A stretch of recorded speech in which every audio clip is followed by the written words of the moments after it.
Ela é a nova presidente da Microsoft no Brasil, uma das 3 empresas mais valiosas do mundo.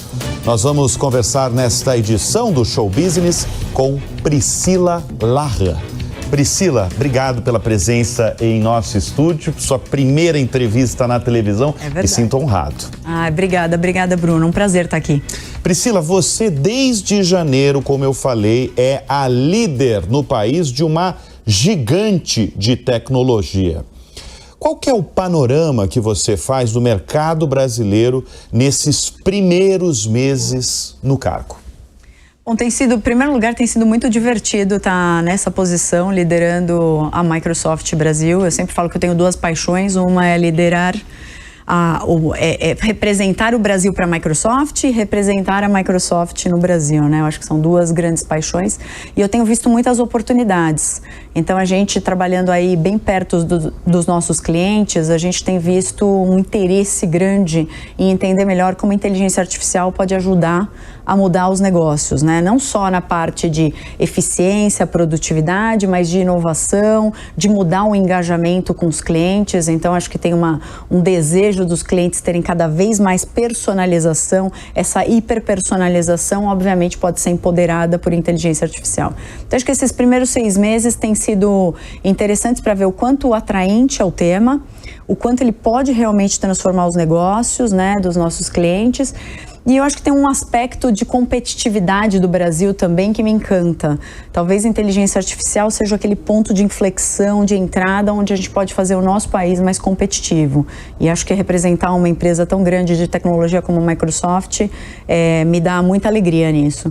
Bom, você está falando de investimento, de oportunidades e tem uma notícia que é uma notícia de setembro do ano passado, porque o CEO global da Microsoft, o Satya Nadella, esteve no Brasil e anunciou um investimento de 14 bilhões e 700 milhões de reais no país, muito focado em infraestrutura de nuvem e, claro, inteligência artificial. Eu estou diante da presidente da Microsoft e eu gostaria que você falasse para a nossa audiência o uso desse dinheiro, desses 14, quase 15 bilhões de reais, ele já está sendo usado e ele está sendo usado para quê?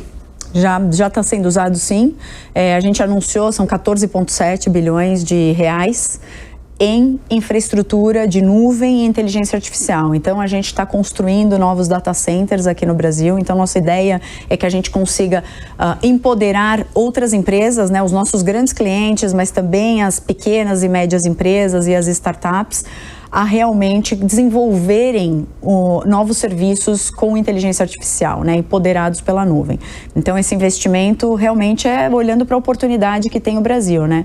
E acho muito, muito bom, porque no final das contas a gente é um país com uma matriz de energia limpa, com excedente de energia, e ter um data center aqui, poder servir os clientes de dentro do Brasil é obviamente um compromisso da Microsoft. Então, quando o Satya veio em setembro, ele anunciou esse investimento, que eu acho que é muito importante para habilitar, né, as empresas, e também anunciou um investimento em capacitação. Em capacitação, que eu acho louvável, eu acho notável, porque é legal você falar isso, porque ele anunciou, né, o Satya Nadella, um investimento de capacitar aí 5 milhões de brasileiros em inteligência artificial. É focado em inteligência artificial. Tecnologia, na verdade. Em tecnologia, tá. Bom, esse anúncio foi há poucos meses, né? Em setembro. Teve uma adesão? Os brasileiros estão interessados em saber de tecnologia e AI? De novo, eu como brasileira, né, então fico muito orgulhosa, porque às vezes a gente fala, o brasileiro não está interessado em estudar, e a gente, o Conecta AI, né, que é Connect AI, mas a gente está chamando, obviamente, com a nossa brasilidade de Conecta AI, ele é um programa que tem uma parceria da Microsoft com 42 instituições governamentais e não governamentais, né, incluindo a Escola do Trabalhador 4.0, o SESI, Senai, Unicef, tem várias entidades, e tem uma plataforma online desses treinamentos, né? Então você tem desde letramento em IA, mas você tem cursos de cibersegurança, por isso que eu disse que é tecnologia no final, porque tem diversas trilhas, são 130 trilhas. Então, o brasileiro é muito early adopter de tecnologia e gosta muito de tecnologia. Então, em setembro do ano passado, a gente falou, nos próximos 3 anos a gente quer treinar, né, dar acesso a esses treinamentos para 5 milhões de brasileiros. Hoje, a gente já tem 3,9 milhões de brasileiros, 3,9 milhões de brasileiros que já passaram por algum tipo de treinamento, já tiveram alguma conexão com essas trilhas que a gente tem no Conecta Aí. Então, eu vejo isso como com muito otimismo, né? Eu acho que a gente tem que ser otimista com a inteligência artificial e olhar como é que isso vira uma vertente de competitividade para o mercado brasileiro.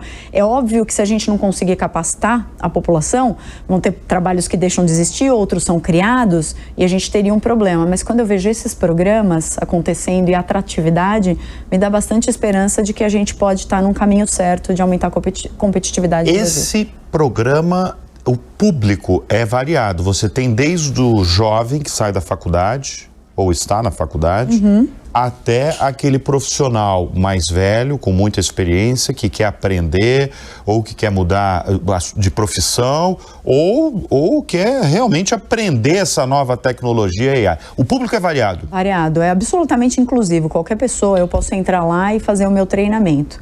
E além desse que está disponível para a população brasileira, obviamente que a gente tem treinamentos específicos para os nossos clientes. Então, a área de treinamento e capacitação é muito importante, inclusive dentro das empresas. E isso também ajuda o Brasil a ser mais competitivo, né? Então, é óbvio quando a gente tem um cliente que implementa a Copilot, que é a nossa interface de inteligência artificial, que acho que vem um outro aspecto muito importante da Microsoft, a gente vê a inteligência artificial como um ampliador da capacidade humana, nunca substituir a capacidade humana, mas ampliar a capacidade humana. Então, a gente também tem investimentos dentro dos nossos clientes, o que ajuda a realmente fazer essa melhoria ou este caminho da força de trabalho do futuro.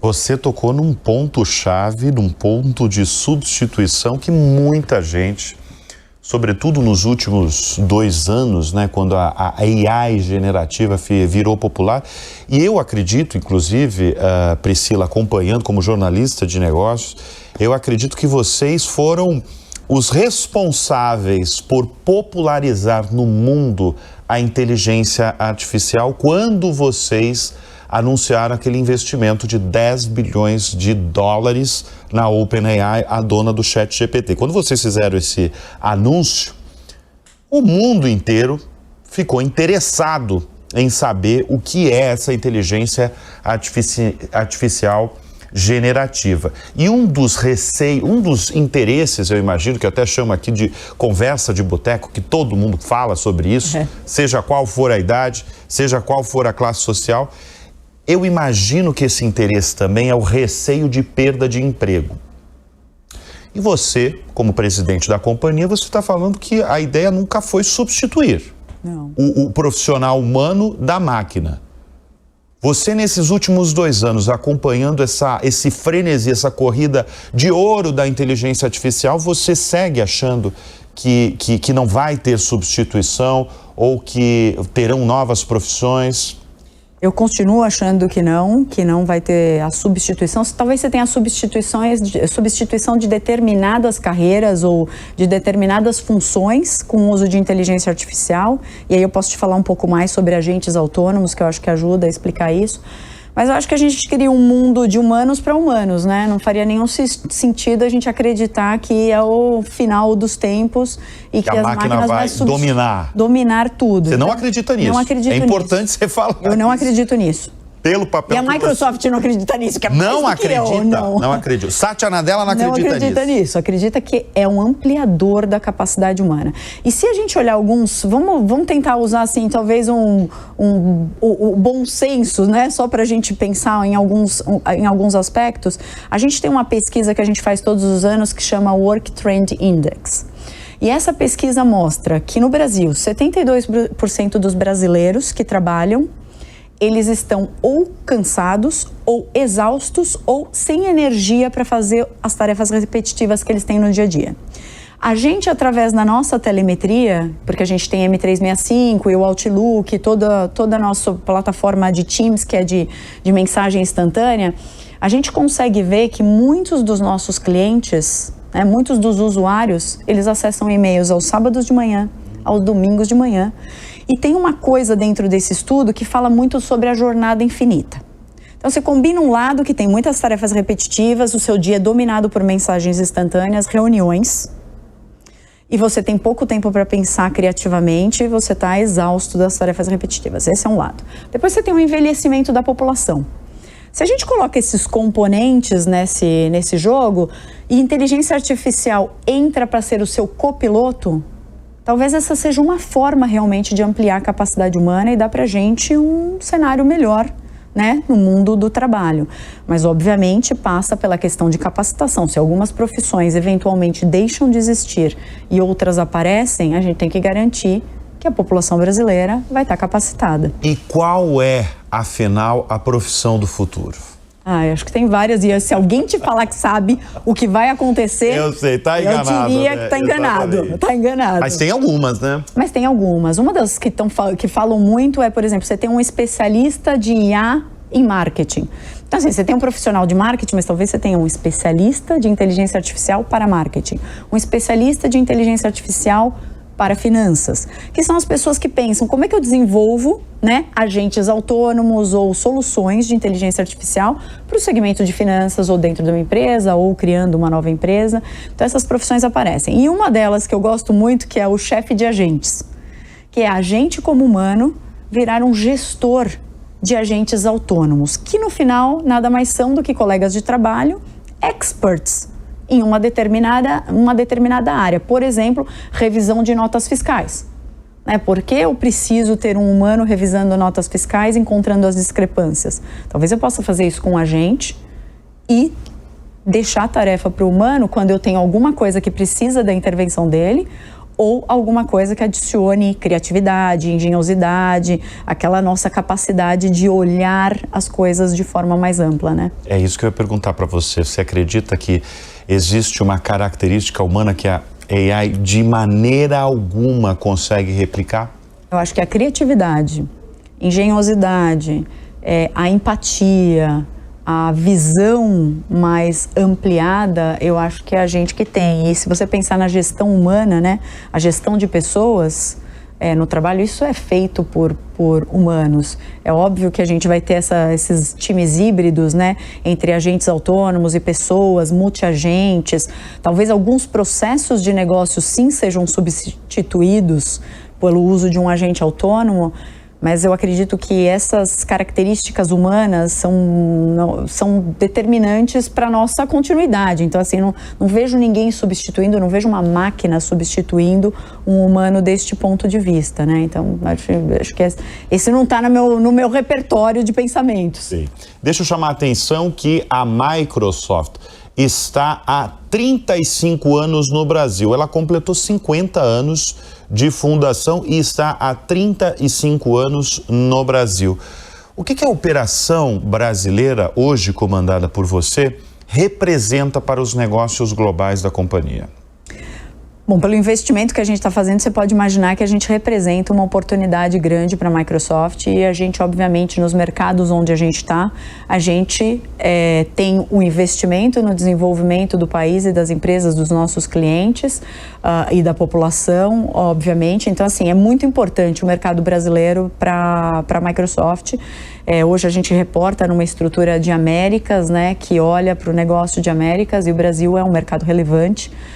E a gente tem feito bastantes investimentos aqui, não só em investimentos em infraestrutura, capacitação, mas em pessoas, né? Então a gente tem um time muito bem preparado e treinado para as questões que a gente tem hoje de tecnologia, inteligência artificial e de como transformar esse país num país mais competitivo. É uma empresa, a gente está falando de uma gigante de tecnologia, que a essência dela é ser gigante mesmo, porque se a gente está falando muito de inteligência artificial, porque é simplesmente o assunto do momento. Mas se a gente pegar os principais produtos da companhia, você tem o Windows, você tem o pacote Office, que são produtos líderes há quase 40 anos, e agora chegou a vez da AI. Isso. Quais são, afinal, os principais produtos de vocês? A gente, desde o nosso ano fiscal começa em julho, né? E assim, agora, no começo desse ano, a gente redefiniu um pouco as nossas áreas de solução. Então, a gente não divide mais muito por produtos. Óbvio que você tem os produtos dentro dessas áreas, mas as grandes áreas de solução, que é um olhar nosso de como que eu transformo esse roadmap de tecnologia em soluções para os meus clientes. Então, a gente tem 3 grandes áreas. Uma delas é a parte de nuvem e inteligência artificial no desenvolvimento, né, de que agora representa muito. Representa muito. Depois, uma outra área que a gente chama de AI Business Solutions, que são as soluções como o M365, que é o Office, como o Teams, como que é ele pensando à luz de AI, né? Porque a gente acabou colocando inteligência artificial em todo o nosso portfólio de produtos. Então, dentro dessa área de inteligência artificial ou soluções de negócio, a gente tem tudo que é produtividade pessoal dentro das empresas e tudo que é reformulação de processos de negócio, onde entra a nossa plataforma de Dynamics, por exemplo. Você tem CRM, você tem RP, você tem um call center as a service empoderado por inteligência artificial, tem todo um pacote ali de soluções e serviços voltados para processos de negócio. E a terceira grande área é cibersegurança. Então, a gente entende que sem segurança não existe um futuro para a inteligência artificial, né? Quando vocês perceberam